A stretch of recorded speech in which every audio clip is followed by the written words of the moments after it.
Look, I'm going to tell you something that most people don't want to hear. And frankly, I don't care if it makes you uncomfortable, because the truth rarely does make people comfortable. If you're over 65 and you're still obsessed with saving money, you don't have a money problem. You have a mindset problem, and that's going to cost you everything. Here's the deal. People love giving advice they never actually followed themselves.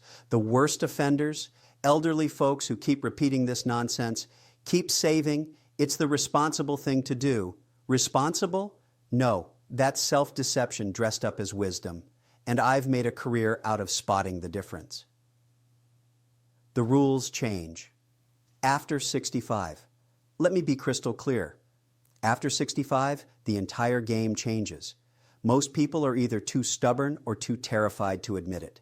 They cling to old habits like they cling to old furniture, uncomfortable, outdated, but familiar. So they keep stuffing money into accounts as if they've got another 40 years ahead, but they don't. And pretending otherwise, that's one of the dumbest forms of financial self-sabotage I've ever witnessed. Saving is a fantastic habit until it becomes a prison you built for yourself.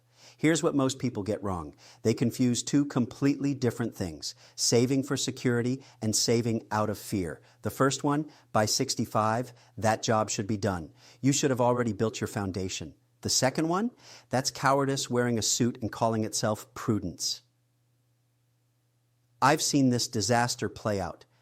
Back in the 1980s, I watched people work their entire lives, retire with plenty of money, then act like they were one missed paycheck away from living under a bridge. They ate garbage food. They denied themselves every small pleasure. They became the accountants of their own misery. And then they died, with money they never touched. And guess who enjoyed it? The government. If you think that's responsible financial planning, you're not being rational. You're being absurd. The goal of saving is to stop saving. Here's something simple that you probably won't like hearing. The entire point of saving money is to eventually stop saving money. The goal is to start living. Your money was supposed to give you freedom. Instead, too many people turn themselves into frightened bookkeepers, counting every penny until they die. Now, I already know what the panic crowd is going to say. What if I live to 100? What if the market crashes? What if medical bills explode? What if my kids need help? Here's my counter question. What if you waste the last healthy years of your life worrying about problems that never happen? Fear is the most expensive luxury in the world. It costs you decades of actual living. The life cycle of saving. Let me break this down in terms even a first-year business student can understand. In your 20s, aggressive saving is wonderful. In your 30s, crawl, it's sensible. In your 40s, crawl, it's strategic. In your 50s, how it's necessary. After 65 in follow, you should be harvesting, not planting. Nobody plants seeds in late autumn, except people who are so afraid of winter, they've forgotten how the seasons work. Habit without thought is slavery. Years ago, a guy asked me if he should keep saving 10% of his income after he retired. I asked him one question. Do you want to die rich or do you want to live better? He froze because he realized he'd never questioned that habit. He just obeyed it like a robot. Look, habit is useful when it serves a purpose, but habit without thought, that's slavery. And you didn't spend your whole career building wealth to become a slave to your own routines. I'm not telling you to be stupid. Now, before someone twists my words, I'm not saying go blow your money like an idiot. Being old isn't a reason to suddenly become financially reckless. But there's a massive difference between using money wisely and hoarding it like some medieval peasant convinced the plague is coming back. The happiest retirees I've seen understand one simple formula. Use your money to eliminate friction. Friction in your health, friction in your comfort, friction in your daily life. Save less, worry less, live more intentionally. After 65, your job is to eliminate stress, not create new stress through financial paranoia. The mountain analogy. Think about it this way. If you spent 40 years climbing a mountain, why would you sit at the top guarding a bag of rocks instead of enjoying the view? The mountain doesn't care. Your kids will survive without an extra $50,000, and the world definitely won't reward you for dying with the biggest bank account. your doctors, the diminishing value of money, Here's the brutal arithmetic of aging that nobody wants to talk about. The tragedy of life isn't that people die, it's that they stop living long before death shows up. Saving after 65 can be wise in certain situations, but blind, compulsive, fear-driven saving, that's not wisdom, that's inertia. And inertia is one of the deadliest forces in human behavior. You didn't work all those years to become the richest ghost in the cemetery. You worked to buy time, comfort, dignity, and maybe a little enjoyment while you can still appreciate it. Stop pretending you have infinite tomorrows. If you're over 65, stop acting like you have unlimited time. You don't. None of us do. That's exactly why you need to stop following the same financial playbook you used at 25. The world changed. Your lifespan changed. Your priorities have to change too. Otherwise, you're not saving money, you're sacrificing life. The Fort Knox Retirement Plan. Here's a harsh truth most people realize way too late. Dying with too much money is one of the most expensive mistakes a person can make. Not expensive in dollars, expensive in life. I've watched wealthy older people die with portfolios they never touched, pensions they never used, bank accounts they protected like a dragon hoarding gold it would never spend. I call this the Fort Knox Retirement Plan. Looks impressive from the outside, but the vault is full and the owner is gone. The tragedy isn't the money left behind. The tragedy is the years spent protecting it instead of using it. Fear gets worse with age. And here's the kicker. This problem gets worse after 65 because that's when people get scared to spend. Their fear grows every year like a cancer. At 70, they worry the money will run out. At 75, they panic about medical bills. At 80, they stress about being a burden. At 85, they're too exhausted to enjoy anything anyway. So they keep saving, training for a financial marathon they'll never run. The truth is simpler. If you keep saving after 65 without a specific purpose, you're preparing for a future that no longer belongs to you. Your heirs will spend it anyway. Let me tell you about someone I knew, very successful guy, retired at 67. Had more than enough to live comfortably, but he refused to spend on anything frivolous. His biggest luxury? A new pair of socks every December. When he died at 83, his children inherited a mountain of cash.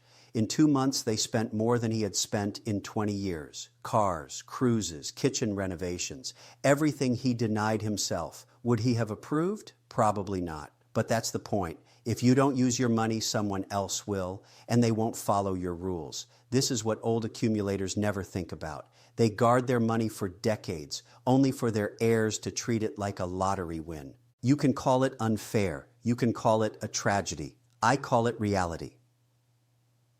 Thrift is not a virtue at 65. Here's another thing that drives me crazy. People who keep saving because they confuse thrift with virtue. I've met thousands of thrifty people. Maybe 5 of them were actually being rational. The rest were just scared. Fear of falling, fear of uncertainty, fear of their children losing the money. They turned fear into a moral code, and everyone applauded their discipline. Discipline, please. Saving every penny when time is scarcer than money isn't discipline.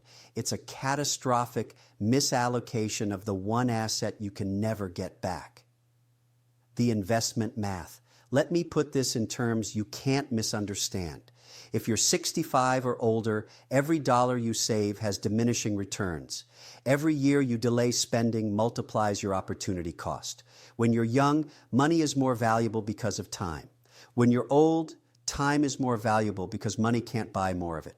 This isn't philosophy. This is basic arithmetic. $1 at 30 gives you decades of compound growth. $1 at 70 gives you one more line on a statement you need reading glasses to see.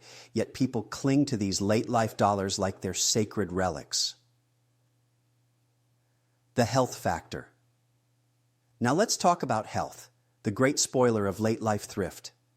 By 70, the list of things you can actually enjoy starts shrinking fast. Food isn't the same, travel gets harder, energy fades, the mind slows, the body complains. So what exactly are you saving for? You're not climbing mountains. You're not backpacking Europe. You're not taking up skydiving. You're not developing a taste for fine wine if your medications forbid alcohol. The window narrows every year. And most people spend that shrinking window clenching their wallets like their lives depend on it. They're like the guy who buys a sports car at 85. By the time he figures out the GPS, he's too weak to press the gas pedal. Convert money into comfort before it's too late.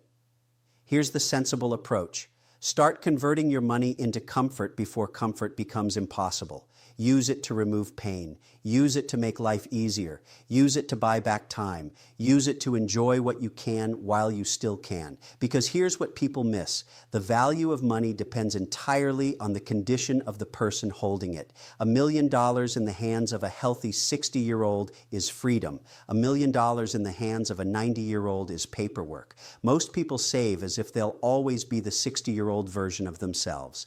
But biology doesn't care about your saving habits. The real risk in retirement.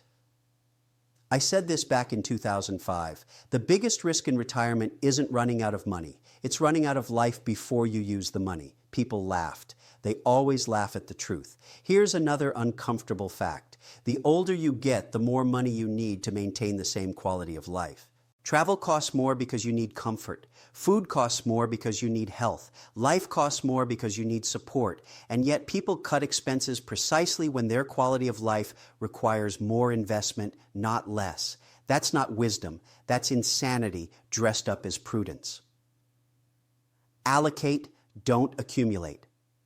If you're 65 or older, your job isn't to accumulate. Your job is to allocate, consciously, wisely, without fear.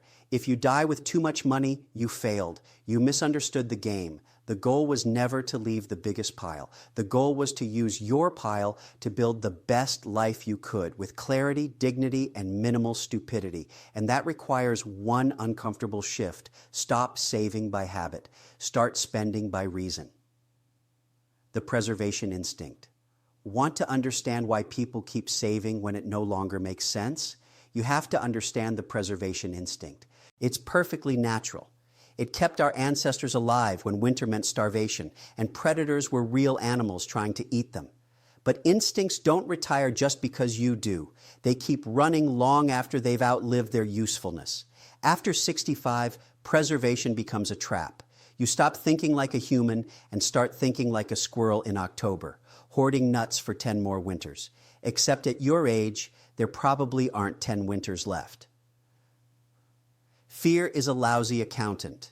Most bad financial decisions are emotional decisions that people convince themselves are rational. The biggest emotional mistake in old age? I need to keep building a safety net just in case. Just in case of what? Nuclear winter? Your 80-year-old self suddenly wanting to fund a startup? People don't ask these questions because fear feels justified. But fear is a terrible accountant. It exaggerates liabilities and ignores the biggest cost of all, your remaining time. What are you actually saving for? I love asking retirees one simple question. What specifically are you saving for? Most can't answer, or they give some vague nonsense. For emergencies, just in case, to be safe, for the future. What future? The next 20 years? The next 2? Your savings aren't meant to last forever. They're meant to last as long as you do. And that's not infinite. Let me give you perspective most people avoid because it forces them to face reality. At 65, you statistically have maybe 15, 20 good years. At 75, you have maybe 10. At 85, you're counting in single digits. You don't need a 25-year plan. You need a rational plan. And rationality after 65 comes down to one thing: optimize for quality, not quantity. The legacy trap. Here's another instinct that becomes dangerous after 65, the urge to leave a legacy. People get sentimental. They want to bless the next generation. They want to leave something behind. Let me be direct. If you sacrifice your own happiness to make your children slightly richer, you're making a terrible deal. Your children don't need a bigger inheritance. They need a parent who lived wisely, because wisdom is the only inheritance that actually compounds across generations. I've seen children destroy themselves with oversized inheritances. I've never seen anyone ruined because their 70-year-old father took a vacation instead of adding $50,000 to the estate. Live your life. Your kids will figure it out, and if they can't, your money wasn't going to save them anyway. Security isn't just financial. Finally, let's address the most dangerous assumption. More money equals more security. For young people, that's mostly true. For older people, it stops being true. Security at 70 isn't about account balances. It's physical, emotional, medical, social. You can have $1 million and live miserably because you refuse to spend on comfort, care, or help. The greatest insecurity in old age doesn't come from a lack of money. It comes from refusing to use it. Your money isn't meant to protect you from life. It's meant to support you while you live it. Jokers, the self-sabotage of thrift. After 65, thrift stops being a virtue and becomes self-sabotage. Thrift makes sense when you're young because you have time to turn savings into opportunities. After 65, you're not buying time anymore. You're spending it. And hoarding money while your time evaporates is like hoarding oxygen while you're drowning. You're preserving the wrong asset. I've seen retirees clip coupons while sitting on million-dollar portfolios. I've seen 80-year-olds refuse to buy a good mattress because the old one still works, even though it wrecks their back every morning. I've seen 70-year-old widows take the bus to save 50 cents over a taxi, then spend the whole day exhausted. Here's what they won't face. Thrift is a young person's strategy. Comfort is an old person's necessity. A good mattress beats the interest on $10,000. A reliable car beats squeezing one more year out of a dying one. A decent vacation is worth infinitely more than an extra $5,000 in the will. Break the habit before it breaks. Your retirement isn't supposed to be a prison sentence with nicer furniture. You spent 40 or 50 years working, fighting, surviving recessions, bad bosses, market crashes, and your own mistakes. And the moment you finally get freedom, what do? You chain yourself to a new job, guarding the pile. Retirement should be liberation, not a watchman's post. Money at 65 isn't fragile. Time at 65 is fragile, and people always protect the wrong thing. The timeline. You need to understand. 65, 75. Your golden years. You can still travel, walk, eat, think clearly, and actually enjoy life. These 10 years are your most valuable asset. 75, 85. Still workable, but the body starts complaining. You slow down. Your world gets smaller. 85 plus. You're maintaining, not expanding. Your spending should focus on comfort and care, not adventure. If you treat all retirement years the same financially, you're already making a massive mistake. Dollars spent between 65 and 75 produce the highest return in life satisfaction. Dollars saved at 85 will be half unused anyway. The final choice. Here's the question you need to answer honestly. Do you want to die proud of how little you spent, or do you want to live proud of how wisely you used what you saved? The answer should be obvious, but obvious doesn't mean easy. Nothing burdens a family more than a person who refused to use their money when they had the chance. If you wake up tomorrow with fewer regrets, less pain, and a little more joy because you spent your money wisely today, you're doing retirement right. If you wake up tomorrow proud that you didn't spend $1, you're not protecting anything. You're postponing life. The bottom line. At 65 and older, your most important financial skill isn't saving more. It's spending well, spending to reduce stress, spending to reduce risk, spending to improve your quality of life. Every dollar you spend wisely after 65 buys you a better life. Every dollar you hoard out of fear robs the life you have left. Dying rich is easy. Living well is hard. Choose the hard one. It's the only strategy that pays dividends when time is running out. You save when you're building. You spend when you're living. And after 65, you're not building anymore.